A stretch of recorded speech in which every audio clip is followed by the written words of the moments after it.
Now, investigators are studying the cockpit voice recorder from the Air India plane which crashed in the Indian city of Ahmedabad last week. Air India Flight 171 was just 30 seconds into its climb when something went catastrophically wrong. The aircraft suddenly plunged into a medical college hostel, creating a fireball visible for miles.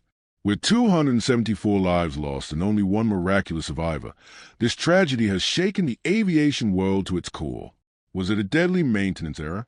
Could the pilots have saved everyone? And most terrifying of all, could this happen again on your next flight? The day of the crash, on June 12, 2025, what began as a routine international flight turned into one of the deadliest aviation disasters in recent history. Air India Flight AI-171, a Boeing 787-8 Dreamliner bound for London, crashed shortly after takeoff from Sardar Vallabhbhai Patel International Airport in Ahmedabad, India. The aircraft had been airborne for just 30 seconds when disaster struck. At precisely 1:38 p.m. local time, eyewitnesses at the airport reported seeing the aircraft struggle to gain altitude, with its wings failing to flex normally during climb, a critical observation that would later become central to understanding what went wrong. The flight crew managed to transmit a single urgent mayday call before the aircraft stalled, pitched downward, and plummeted toward the densely populated Meninagar district below.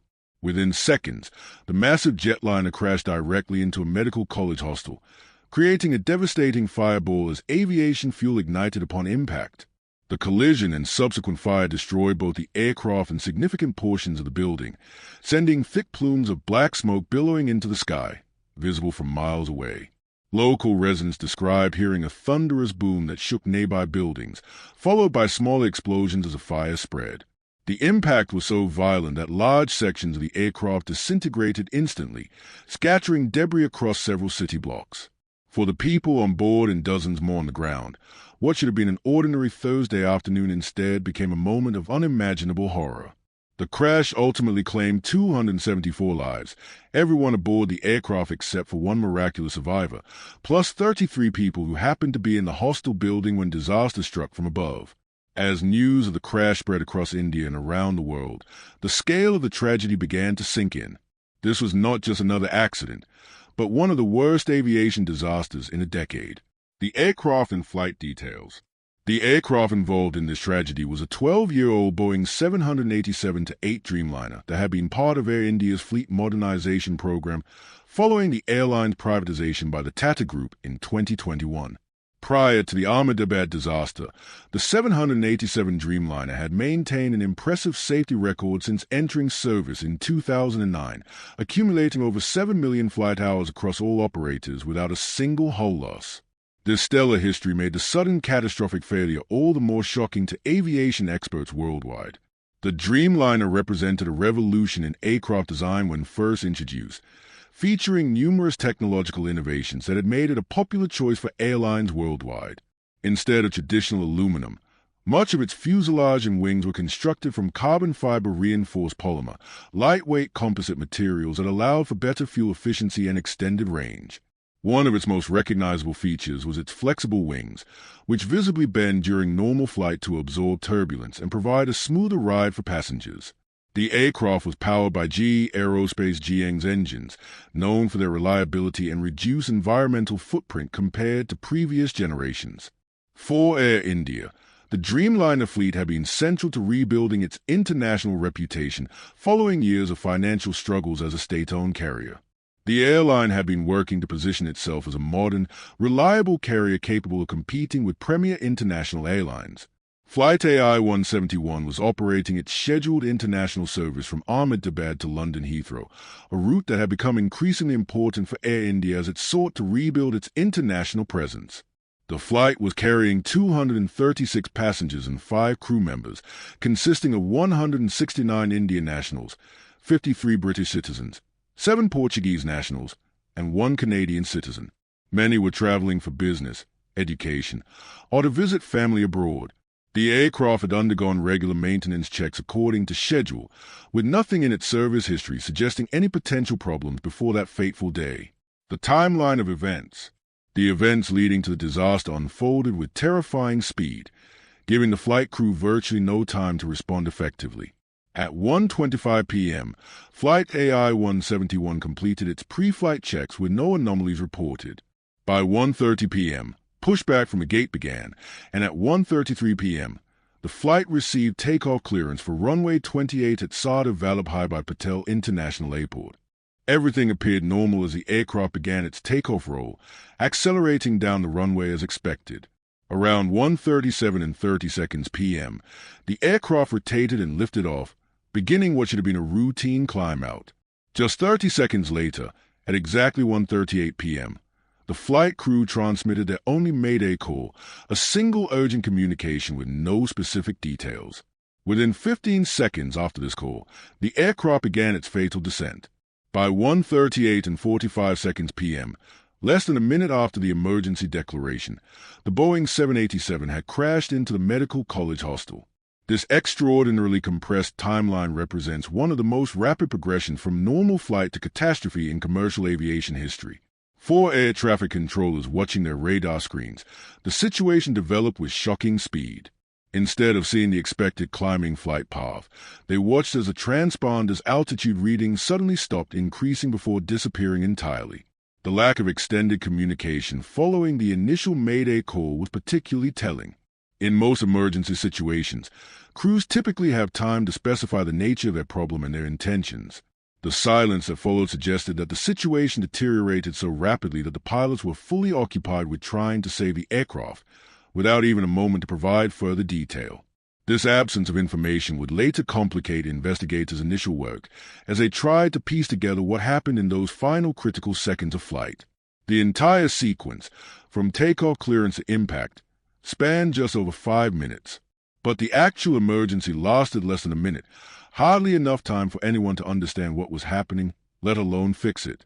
Rescue and recovery operations. When the Dreamliner slammed into the Medical College Hostel, it created a scene of apocalyptic destruction that challenged even the most experienced emergency responders. The collision caused partial collapse of the 4-story building, with the aircraft penetrating multiple floors before disintegrating. Within minutes, police, firefighters, and ambulances converged on the scene, but their immediate efforts were hampered by several factors. The intense heat from burning aviation fuel created temperatures so extreme that responders initially couldn't approach closer than 50 meters to the main impact site. Their water cannons seemed almost ineffective against the intensity of the blaze, which was further complicated by the monsoon season's humidity and shifting winds that pushed toxic smoke in unpredictable directions. Streets surrounding the crash site quickly became gridlocked as onlookers gathered and additional emergency vehicles attempted to reach the scene. Local authorities established a security perimeter and began evacuating nearby buildings amid fears of structural damage and the possibility of secondary explosions from ruptured gas lines. Doctors and nurses from nearby hospitals rushed to the scene without waiting to be called, setting up makeshift triage areas in adjacent buildings and streets. However, the grim reality soon became apparent. There were very few injured to treat, as the violent nature of the crash. An intense fire left almost no survivors. As night fell, powerful floodlights illuminated the crash site while the search operation continued without pause. By late Friday evening, officials reported recovering at least 270 bodies, 241 from the aircraft and 29 from the hostel's charred remains. This count would eventually increase to 274 confirmed fatalities, as additional victims on the ground were identified. The recovery operation involved hundreds of personnel working in shifts around the clock, including specialized teams with heavy machinery, structural engineers to assess building stability, and forensic experts to begin the painstaking process of identifying victims. The combination of aircraft, wreckage, and building debris created a complex, hazardous environment for recovery teams, who had to move cautiously to prevent secondary collapses while still working as quickly as possible. The sole survivor, against overwhelming odds, one person survived the catastrophic crash of Flight AI-171. 23-year-old Vishwas Kumar Romsh, seated in 11A, was pulled from the wreckage alive hours after impact. He had suffered severe burns covering much of his body and multiple fractures, including a broken pelvis and femur, but somehow escaped the fate that claimed every other person aboard. Romsh's survival was attributed to his specific position in the aircraft near the left wing root, where a section of the fuselage had remained somewhat intact despite the catastrophic impact. When rescue workers heard faint calls for help coming from beneath a section of torn fuselage, they were astonished to discover Rome's conscious and able to identify himself as a passenger from the flight. From his hospital bed days later, he described his harrowing experience to visiting journalists. He recalled the aircraft suddenly dropping shortly after takeoff, followed by screams throughout the cabin as passengers realized something was terribly wrong. Most vividly, he remembered how the left side of the aircraft crumbled around him during impact, with the door near his seat completely detaching and creating an opening through which he managed to escape the burning wreckage. The young software engineer had been traveling to London for his first-ever job interview outside of India, a trip that represented both professional opportunity and personal adventure. Despite his extensive injuries, doctors expected him to eventually make a full recovery, though they cautioned the process would take many months and multiple surgeries. His hospital room soon filled with flowers, cards, and messages from well-wishers across India and beyond. In an exclusive interview with NDTV, Rome spoke about his experience, though his voice trembled when recalling the sounds of twisting metal in the faces of fellow passengers in their final moments of terror. His miraculous survival offered a tiny flicker of hope amid overwhelming tragedy, becoming a symbol of resilience that resonated with people around the world. The investigation begins. Within hours of the crash, India's Aircraft Accident Investigation Bureau, AIB, mobilized one of the largest investigation teams in the organization's history.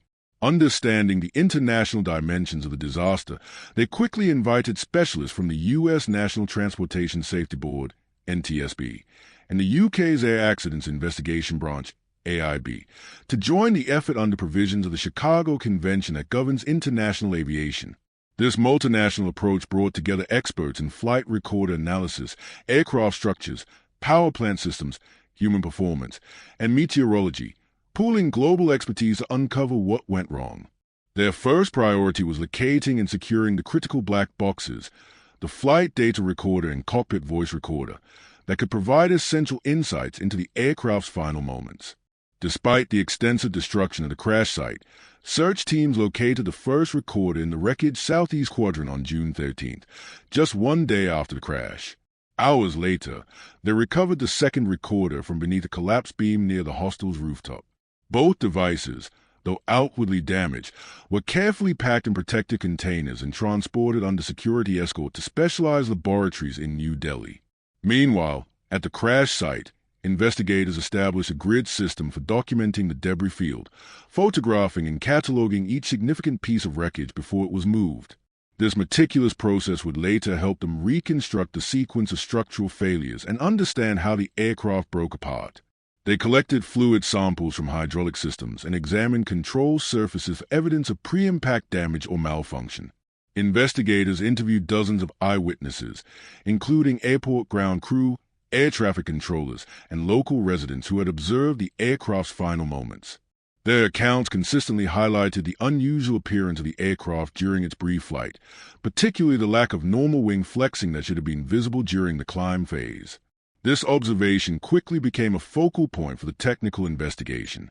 The timeline for analysis was projected at 2 to 3 weeks, a period of acute anticipation for investigators and families alike. Leading theories and evidence. As data from the flight recorders began to be analyzed, investigators focused on several potential causes, with one theory quickly emerging as particularly compelling. The most likely explanation centered on a problem with the aircraft's wing configuration during the critical takeoff phase. Multiple eyewitnesses had reported that Flight AI-171's wings appeared unusually rigid during climb, lacking the distinctive flex that normally characterizes a Dreamliner in flight. Aviation experts, including YouTuber Captain Steve, suggested that the flight crew may have inadvertently retracted the flaps instead of the landing gear after takeoff. Flaps and slats are movable surfaces on aircraft wings that extend during takeoff and landing to provide additional lift at lower speeds. Normally, these high-lift devices remain extended during the initial climb phase, allowing the aircraft to safely ascend while gradually building airspeed. If they retracted too early, before the aircraft had reached sufficient speed, the sudden loss of lift could cause a stall, exactly what witnesses described seeing before the crash. The flap or slat mechanism on the 787 is typically governed by 2 independent torque motors and monitored by a dedicated position encoder system. This redundant design makes complete failure extremely rare, leading investigators to consider whether maintenance issues might have resulted in a system that gave false readings to the cockpit, potentially showing flaps as extended when they had actually retracted. The technical challenge of this theory was explaining how such a critical error could occur in an aircraft with multiple safeguards against precisely this type of mistake. Modern airliners have warning systems designed to alert pilots if flight controls are improperly configured. Investigators began exploring whether mechanical malfunction in the flap system itself might have contributed to the disaster. Notably, investigators quickly ruled out several potential causes. Weather was eliminated as a factor, as the day had been clear with standard temperature and pressure and no significant wind shear. Similarly, radar scans showed no bird flocks in the departure corridor, and preliminary engine examinations revealed no evidence of foreign object damage. Maintenance records and technical factors. A deeper examination of maintenance records revealed potential issues that might have contributed to the disaster. The left wing flap actuator had been serviced just 1 month before the crash, but quality control sign-offs had been delayed by a week due to spare part shortages. This finding raised serious questions about whether maintenance issues might have resulted in a system malfunction. Investigators began tracing the supply chain for these replacement parts, examining whether they met original equipment manufacturer specifications and had been properly installed and tested. The maintenance delay itself wasn't necessarily unusual in the industry, but the combination of a recent service intervention on a critical flight control system and the subsequent catastrophic failure warranted thorough examination. Maintenance personnel who had worked on the aircraft were interviewed extensively about the procedures they followed and any anomalies they might have observed. Crystal Jen, an independent safety analyst, emphasized that despite rigorous automated safeguards and modern jets, a momentary misconfiguration at the wrong phase of flight could prove catastrophic. The extremely compressed time frame of the accident, from liftoff to impact in less than a minute, suggested that whatever went wrong happened almost immediately and progressed too quickly for the crew to diagnose and correct. Aviation consultants Keith Tuncan and lawyer Peter Carter highlighted the bewildering speed of events, noting that the timeline from takeoff roll to impact spanned barely half a minute, leaving scant margin for corrective action. Investigators were particularly interested in the flight data recorder, information that would show the actual position of the wing surfaces during the flight, as well as any warnings or alerts that might have appeared in the cockpit. They hoped to determine whether these systems functioned as designed, whether any warnings were generated but ignored or misinterpreted, or whether the safeguards themselves had somehow failed. The investigation would methodically analyze each component of the flap system, including hydraulic lines control, motors, position sensors, and the electronic interfaces that connect these systems to the cockpit display. The team also examined the aircraft warning systems to understand why, if the flaps were indeed improperly configured, the pilots apparently received no alert about this dangerous condition impact on families and identification challenges. The human toll of the disaster extended far beyond the immediate casualty count. For each of the 274 victims, there were dozens of family members and friends suddenly thrust into unimaginable grief. The days following the crash were particularly agonizing as many families faced uncertainty about whether their loved ones had actually been on the flight, followed by the torturous wait for identification confirmation. Air India established a family assistance center at a hotel near Ahmedabad airport, where relatives gathered hoping for news. The scene.